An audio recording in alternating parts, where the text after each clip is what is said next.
I thought we could start our next story for this week.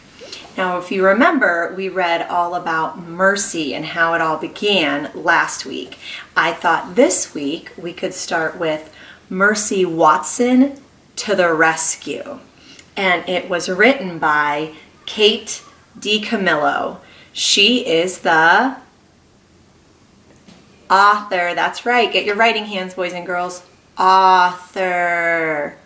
And it was illustrated by Chris Van Dusen. And what did Chris Van Dusen do? That's right. He illustrated the book. He is the, get those fingers in the air. I know you can do it. Illustrator. Very good job. So I thought we could read a couple chapters and see how it goes and see what Mercy Watson does in this story. Chapter 1. Mr. Watson and Mrs. Watson have a pig named Mercy.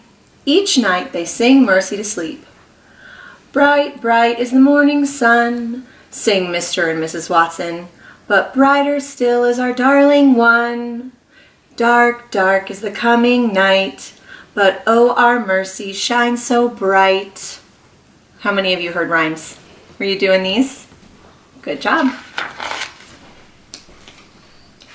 This song makes Mercy feel warm inside, as if she has just eaten hot toast with a great deal of butter on it. Who doesn't love butter? I love my butter. Mercy likes hot toast with a great deal of butter on it. Oh, I read that already.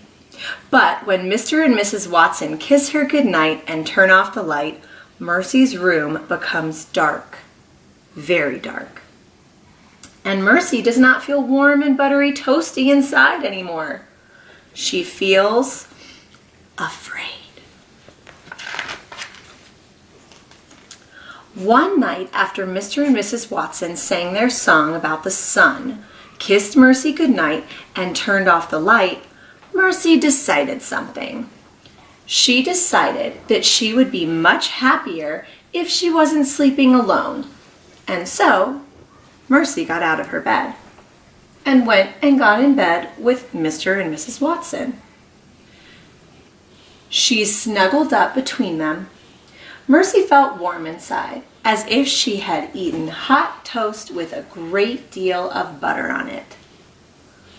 They all look pretty happy. Look, can you see Mrs. Watson though? She's kind of peeking her eye a little bit. Chapter 2. Mr. Watson and Mrs. Watson and Mercy were all in bed together. They were all dreaming. Mr. Watson was dreaming of driving a very fast car. Vroom, said Mr. Watson in his sleep. Vroom, vroom. Oh, look, see his little dream bubble? And there he is. He is cruising. Mrs. Watson was dreaming of buttering hot toast for Mercy. She buttered one piece, and then another piece, and then another. Have some more, dear, Mrs. Watson said in her sleep. Eat up, yum, yum. Mercy was dreaming about hot buttered toast too. See there, their little dream thought bubbles. In Mercy's dream, hot buttered toast was piled high on her favorite blue plate, and Mrs. Watson was buttering still more. It was an excellent dream. Oh, I'm having a text-to-self connection. Remember when we were stacking our Unifix cubes up really high when we were measuring things and we were looking up and seeing how high those Unifix cubes went? And look at Mercy. That's a lot of buttered toast stacked up really high. Mr. Watson said, vroom, vroom. Mrs. Watson said, have some more, dear. Mercy snuffled and chewed in her sleep. Mr. Watson and Mrs. Watson and Mercy were all so busy sleeping that they did not hear the bed creak. They were all so busy dreaming that they did not hear the floor moan. Oh, look at the picture right there. I think that's a clue as to what might happen.